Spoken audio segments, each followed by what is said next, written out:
Bonjour Robert Ménard. Bonjour à vous. Bonne année. Meilleurs vœux également et bienvenue à la grande interview sur CNews et Europe 1. Vous êtes le maire d'hiver droit de la ville de Béziers. Robert Ménard, je voudrais préciser d'entrée que vous n'avez jamais voté Jean-Marie Le Pen. Vous n'avez même jamais pensé à voter pour lui. Vous avez combattu certaines de ses idées et provocations, mais les scènes de liesse après sa mort vous ont donné envie de vomir. Ce sont vos mots. La France insoumise maintient que ces scènes relèvent de la liberté d'expression face à un homme condamné, face à un homme raciste et antisémite, a insisté et a dit Mathilde Panot. Que lui répondez-vous ce matin ? D'abord, je n'ai jamais voté Jean-Marie Le Pen, alors que j'ai voté Marine Le Pen. Je le dis parce que je pense que ceux qui disent c'est la même chose disent des imbécilités. Autant Jean-Marie Le Pen a eu des propos devant moi j'ai travaillé avec lui et tout sur des livres et tout ça, autant il a eu des propos antisémites insupportables, autant de Marine Le Pen, je n'ai jamais entendu le quart d'un mot raciste ou antisémite. Je le dis parce que ça aussi, c'est une facilité. Ah, tout ça, c'est la même chose, c'est la même famille. Non, il y a une vraie rupture. Attendez, la France insoumise qui parle d'antisémitisme. Et ils sont quoi, la France insoumise ? Et les propos d'un certain nombre de responsables de la France insoumise, ils sont pas antisémites. Ils sont pas antisémites, mais vous dites, vous hallucinez, comme disent nos enfants. Ces gens-là qui viennent vous donner des leçons de morale et qui viennent dire, ah non, on n'est pas comme ça, mais ils sont les pires aujourd'hui. Il y a eu longtemps un antisémitisme d'extrême droite. Bien sûr, on va pas nier ça. Et il y avait des gens au Rassemblement national et au Front national qui étaient antisémites, évidemment, et Jean-Marie Le Pen l'était. Mais aujourd'hui, l'antisémitisme, il est porté par qui ? Évidemment par la France insoumise. Enfin, attendez, on va pas ici faire la liste de tous les propos qui sont pas sur Israël, qui sont sur les Juifs, parce que derrière la mise en cause du sionisme, il y a de l'antisémitisme, et ils nourrissent ça sur les gens qui ont manifesté, mais c'est des charognards. Charognards ? C'est quoi, madame ? C'est quoi ? De se jeter sur un cadavre, il vous arriverait, je suppose qu'il y a des gens que vous détestez, moi, il y a des gens que je supporte pas, la détestation c'est une autre paire de manches, mais enfin, vous allez boire du champagne sur leur corps. Ça relève de la civilisation, c'est-à-dire qu'on respecte ses morts, c'est la moindre chose finalement, quand on vit en société. C'est au sens propre une obscénité.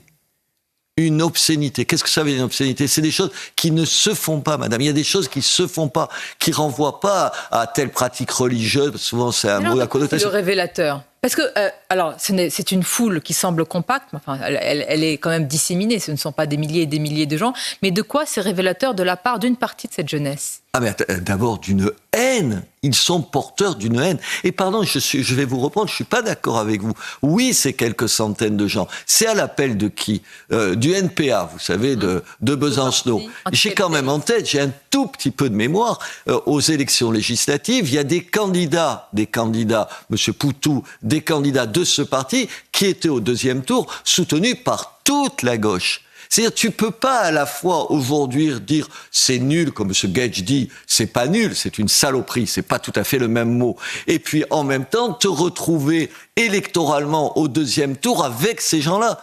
C'est ça que je trouve indécent. Ça veut dire qu'aujourd'hui, comment vous iriez, vous, demain, faire campagne avec ces gens-là ? Donc vous dites que la gauche, dans son ensemble, est responsable. Mais elle se déshonore dans cette histoire-là. Si elle avait un peu de morale, vous me direz, la politique et la morale, c'est pas vraiment la même chose. Si vous aviez un peu de morale, un peu de courage, un peu d'honnêteté, je sais pas, un peu d'envie de te regarder dans la glace, c'est aussi con que ça. Tu dirais, mais ces gens-là, plus jamais je me mets à côté d'eux. Plus jamais. Et le NPA, et attendez, Mathilde Panot, qui dit, au fond, c'est pas si grave que ça la choque pas. Nom de Dieu, ça la choque pas. Et après, vous allez, avec la France insoumise, avec le NPA, vous retrouver, parce qu'ils se retrouveront. Madame, vous n'avez pas de doute. Mais vous plaisantez. D'accord. Pour aux prochaines électorales. Mais attendez, aux prochaines législatives, vous avez vu, Mélenchon tape du poing sur la table, regardez ce que vous faites et tout. Mais il a raison, parce qu'il a en face de lui des gens qui sont des serpillères, qui à un moment donné se coucheront pour obtenir les voix de la France insoumise. Vous pariez, on se retrouve aux prochaines législatives, au deuxième tour, et on voit s'ils se sont pas tous mis d'accord. Donc Olivier Faure, la serpillière de Jean-Luc Mélenchon. Bon, enfin, attendez, qu'est-ce qu'il est d'autre ? S'il avait du courage, il dirait plus jamais je signe un accord avec eux. Plus jamais. Or, il signera des accords, ils se retrouveront au coude à coude, et ils le feront comme ils feront maintenant. devant la menace de l'extrême droite. Marine Le Pen, c'est vrai qu'elle va menacer la démocratie. Attendez, de vous à moi, son père, il a jamais menacé la France de fascisme, c'est pas vrai. Attendez, moi, encore une fois, c'est Vous dites ignoble extrême droite, mais pas, comme on peut l'entendre, fasciste ou autre. Pour lui, extrême droite de Marine Le Pen, je dirais pas ça. C'est une droite de la droite avec laquelle moi, j'ai voté pour elle. Aujourd'hui, j'ai de vrais désaccords avec elle, mais je confonds pas tout, madame. Enfin, c'est pas ça. Elle n'est pas néo-nazie. Elle n'a pas, encore une fois, aucun propos qui sont condamnables. Vous pouvez ne pas être d'accord. Moi, sur le terrain économique, je pense qu'elle dit des bêtises, qu'elle a une espèce de logiciel de gauche. Mais enfin, c'est un désaccord civilisé. Bien sûr. Et c'est un débat. Voilà, c'est un débat. On n'est pas d'accord. Vous avez utilisé le mot de courage politique. Peut-être que vous le reconnaissez à une personnalité, ce courage, ou du moins cette volonté, Robert Ménard, c'est le ministre de l'Intérieur, Bruno Retailleau. Je vais vous proposer un sondage. Après la proposition formulée par ce ministre d'interdire le voile à l'université et aussi pour les accompagnatrices en sortie scolaire, un sondage montre qu'une majorité de Français approuvent et soutient Bruno Retailleau. Est-ce que justement, vous lui reconnaissez cette volonté, ce courage il est formidable. Je le connais pas personnellement. Donc, vous voyez, j'ai tellement interviewé de gens, en plus quand je faisais votre métier, je le connais pas personnellement. Il a un truc formidable. D'abord, deux choses formidables. C'est peut-être un des rares hommes politiques qui est capable d'intervenir une demi-heure sans note avec un discours construit. Vous allez me dire que c'est pas si important que ça. Oui, ça veut dire c'est important et c'est rare. Ça veut dire que c'est rare, c'est rarissime. Ça veut dire que dans sa tête, c'est construit les choses. Ça veut dire que c'est quelqu'un qui a un raisonnement, qui a des valeurs, qui a un certain nombre de choses, de convictions qu'il défend. Et puis attendez, il est formidable pour une autre raison. Donnez-moi beaucoup d'autres exemples de gens qui, dans l'opposition, vous disent une chose, et quand il arrive au ministère, disent exactement la même chose, même si ça ne plaît pas aux ministres qui sont à côté de lui. Homme de conviction et des paroles aux actes. Est-ce que vous pensez qu'il va pouvoir mettre en place... Alors là, c'est une proposition qui rejoint aussi ce que vous dites depuis des années sur le voile à l'université. Est-ce que vous pensez qu'il aura les moyens de ses ambitions ? Aujourd'hui, non. Aujourd'hui, d'abord parce qu'il y a toute une partie de droite qui est d'un courage limité. Ils ont tellement abdiqué sur tellement de choses. Quant à la gauche, elle pense quoi ? Elle pense quoi ? Que le voile, c'est acceptable ? Mais pardon, madame, le voile, c'est une prison. C'est une prison, le voile.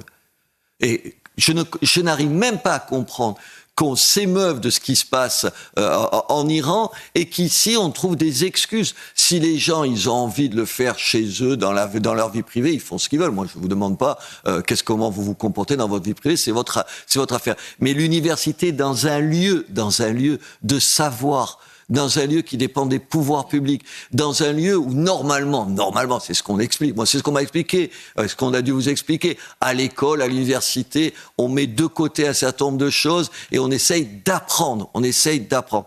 Bien sûr qu'il a raison. Et vous dites souvent, Robert Ménard, que dans votre ville, Béziers, il y a des quartiers avec une forte population musulmane et qui, pour certains, ou pour beaucoup, je ne sais pas, sont en demande de telles mesures. Mais bien sûr qu'ils vous demandent ça. On le dira. Mais attendez, je vais vous dire. Moi, j'ai baptisé la dernière école dans un des quartiers difficiles de ma ville, comme on dit pudiquement, enfin un quartier rude, pour dire les choses encore plus vraies, plus près de la réalité.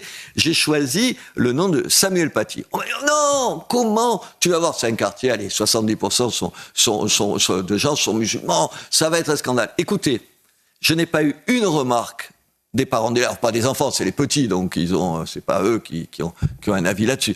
Pas une remarque d'un parent, pas une remarque du corps enseignant. Peut-être que ça veut dire quoi ? Ça veut dire que les gens, avant d'abdiquer, avant de te trouver des excuses pour dire je vais pas le faire parce que les gens veulent pas que je le fasse, peut-être que tu pourrais essayer de le faire. Peut-être que tu pourrais donner l'exemple. Moi, je pense, regardez-moi, les gens me disent ouais, mais quand même, tu es pas protégé dans ta ville. Putain, il manquerait plus que quelqu'un me protège dans ma ville. Pourquoi ? Ce serait une forme de défaite ? Mais bien sûr. Moi, je vais dans des quartiers qui sont en plus mon quartier où j'étais, personne ne me parle mal. Personne. Il y a 15 connards qui peuvent te parler. Menacé si nous sommes 10 ans après les attentats. Je pense que quand je vais faire mes courses à la Devèze, puisqu'il s'agit du quartier de la Devèze, je suis à égalité avec les gens. Je les traite normalement, ils me traitent normalement, je parle normalement, je discute normalement, je leur dis ce que je pense. Ils attendent pas Ils n'attendent pas que vous abdiquiez, que vous preniez des prudences, que vous ayez dans votre langage, vous savez, toujours ces mots un peu qui ont été castrés, des mots castrés pour pas dire les choses par le nom de personne. Vous dites ça. Moi, j'ai en mémoire quand j'ai mis le couvre-feu.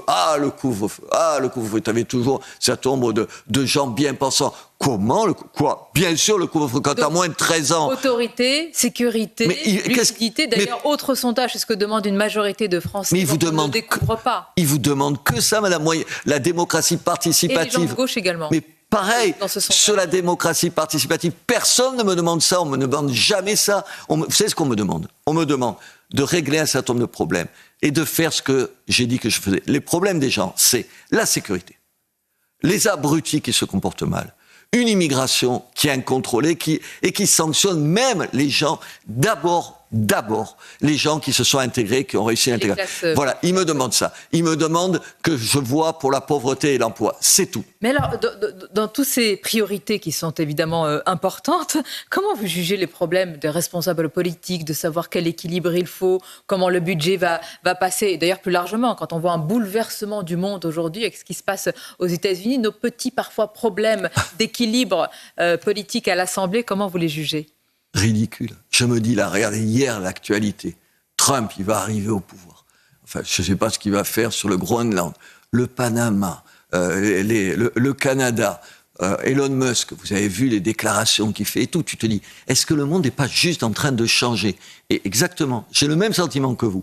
Et est-ce que face à ce bouleversement, attendez, alors on va mettre un peu... Il n'y a pas assez de socialistes, il faudrait mettre un peu plus de républicains. Quelle place pour celui-là? Mais attendez, c'est à côté de la plaque. On est à côté de la plaque. Est-ce que ce gouvernement, Robert Ménard, est, j'allais dire, dévoué vraiment à la France et va avancer avec courage, comme certains de ses ministres, ou alors est-ce qu'on est toujours justement dans ces petits calculs arithmétiques? Je pense qu'on attendez. Le Premier ministre, il faut dire les choses par le nom, Bayrou, moi je le connais depuis des années, on est plutôt copains. Il ne faut pas prendre les questions comme ça. L'arithmétique électorale... Oui, mais madame... Il est tenu par cela. Pourquoi vous êtes tenu par ça? Pourquoi on n'essaye pas de renverser la table? Pourquoi ce que vous dites... Ça consisterait en quoi? À se dire, on prend 5 ou 6 questions. Vous le disiez là, tiens, sur l'immigration. Dès que ici, dans une salle de rédaction ou à l'Assemblée nationale, ça a l'impression de déchirer les gens. Mais c'est pas vrai. Il y a 70%, 80% qui pensent les mêmes choses sur ces questions-là. Sur la sécurité. Attendez, vous pouvez parler tant que vous voulez de la sécurité. Si vous ne construisez pas des places de prison, c'est pas besoin de parler de sécurité. Parce que les juges, que certains soient laxistes ou pas, ceux qui le sont pas, je sais pas où ils mettent les gens en prison, parce qu'il n'y a pas de place de prison. Est-ce qu'on pourrait pas, au lieu de faire, alors là, ce parti dit ça, ce parti dit ça, prendre à témoin les Français et leur dire, voilà, on va prendre les 5 ou 6 sujets qui sont importants. Et au lieu de faire les lignes rouges, une majorité, voilà, on essaye de dire... Une majorité dans le pays. Voilà. Est-ce qu'on n'est pas d'accord sur tel point? Sur ceux où on est majoritairement pas d'accord, on les écarte. Et pourquoi on ne prend pas la question comme ça? Parce que Robert Ménard, il faut une forme de légitimité et pas seulement, j'allais dire, de l'égalité dans l'élection, la légitimité politique aujourd'hui. Je prends l'exemple d'un propos qui a suscité beaucoup de réactions. Brigitte Macron estime que son mari mérite le respect des Français, respect qui va avec la légitimité quand même d'une figure présidentielle. Elle le décrit comme parfois meurtri par ce qu'il entend. Il y a eu beaucoup de réactions assez rudes à ce qu'elle a dit. Qu'en pensez-vous? Je pense qu'elle a raison. Des fois, je me dis, quand vous faites de la politique, et j'en fais Moi, je lis plus les réseaux sociaux, par exemple, parce que ça va, tu vois. Je suis pas masochiste. Au bout d'un moment, vous en avez marre. Ça vous arrive pas, les gens qui vous aiment pas, ça basta. En plus, dans l'anonymat le plus complet, ils peuvent dire toutes les saloperies qu'ils veulent sur ton compte. Oui, moi, je comprends. Des fois, je me dis, enfin, ça va vous paraître pas une grande analyse politique, des fois, je me dis... avec ce qu'on dit, mais moi je serais meurtri. Et je pense qu'ils ont le beau faire les malins, les hommes politiques, c'est pas vrai. Les saloperies qu'on dit sur ton compte, ça doit te toucher au plus profond d'elle. Le respect va dans les deux sens. Mais oui, non, mais attends. Celui qui le respecte aussi.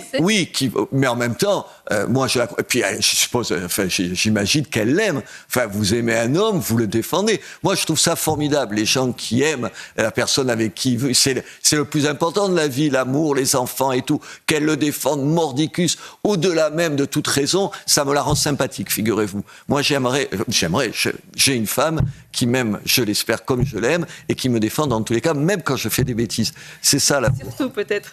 Et j'en fais. Robert Ménard, merci pour cette grande interview. On espère vous retrouver bientôt. Permettez-moi un dernier mot pour remercier d'abord, évidemment, nos téléspectateurs à CNews, mais également nos fidèles auditeurs d'Europe 1 qui sont de plus en plus nombreux, et cela fait chaud au cœur et ça nous oblige, comme on dit. Donc, je vous remercie d'être là. Merci de cette invitation. Des résultats et à très bientôt. À bientôt.